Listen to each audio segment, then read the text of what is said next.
Good day, distinguished engineers. We shall use this simple example layout of a flat to showcase to you why and how Quickstructure Series 10.1 can help the engineer in his work. But before then, we shall have a look at the interface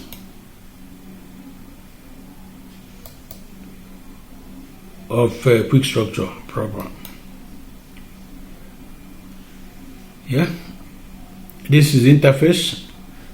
It opens with a ready to draw. We call it graphic first interface. Graphic first interface. It opens with the file menu where you can have new projects, save projects, and do all sorts of things. The home menu is there. And you can undo, redo, and do a lot of things, create layers, and so on and so forth. To the shape menu, these are the buttons. You can have so many of them. The rectangle, insert, edit. When you create a shape, you edit the shape using some of these features.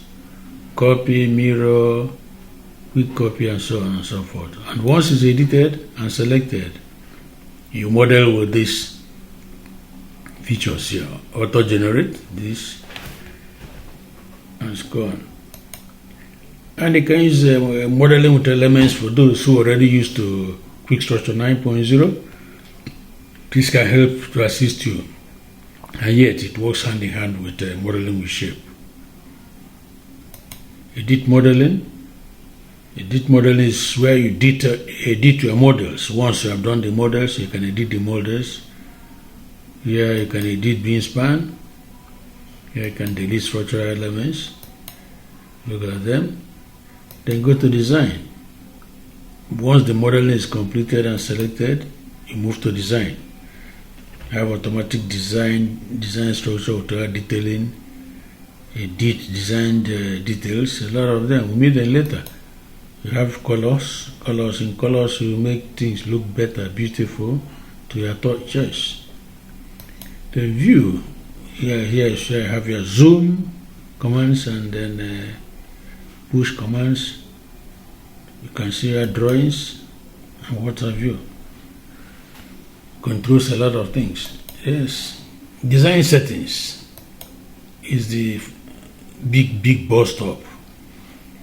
Graphic settings is this where you create your graphics, set your number of rows and columns. Structural set modeling. This where you decide how many floors the house is going to have, and whether you are going to have the roof, include roof or foundation, and so forth. Structural beams. The basic data for structural beam is that. Basic for column is this 225 by 225. The structure will interactively improve on it. Structural loading. This is where you load concrete strength, imposed loads, and what have you. Partition allowance. This is where they are all contained. The factors that are being used. GKQQ. Reinforcements. Structural reinforcement. This determines all the reinforcements that are going to be used. We shall come to them in detail, but the only thing I want to show you is I want to show you one particular thing that some of you might want to know. Maximum area of column reinforcement factor. This maximum area of column reinforcement factor could be 0.04, could be 0.02, could be what we chose to use 0.03. So in your design, you can toy with this. If you use 0.02, you're talking about more concrete, bigger structural framework. If you use 0.4, you're talking about more steel, less concrete. Then 0.3 is like a midpoint chosen, though can be altered. And then that's it. So everything is done. This one's are iterative features. Then on this loading again, unless I forget, there's You have soil bearing pressure. This is where you can alter soil bearing pressure if there is need for it. You go to design structural design settings. There is strength of concrete, steel, cover, structural beam. This is the strength. Structural column. If you are not satisfied with 25, you can make it 30. If you are not satisfied, you can make it 35. It depends, and keep going. And once you do that, it takes effect. A structural foundation, the same thing. We may not bother about this slab until it's better demonstrated in when the slabs are drawn. By schedule elements, this is where you fix your data. If you want to get an estimate of what the building will cost or whatever, here you put it. Cost of length of steel bar, 6 mm, 8 mm, 10 mm. They must be current cost, and when you do that, you are done. Then this automatic design settings. This is where you set exactly what you want to design. Do you get it? Include structural analysis and design, include structural design details, include structural design calculations, or bending schedule. Anyone you don't need, you leave it.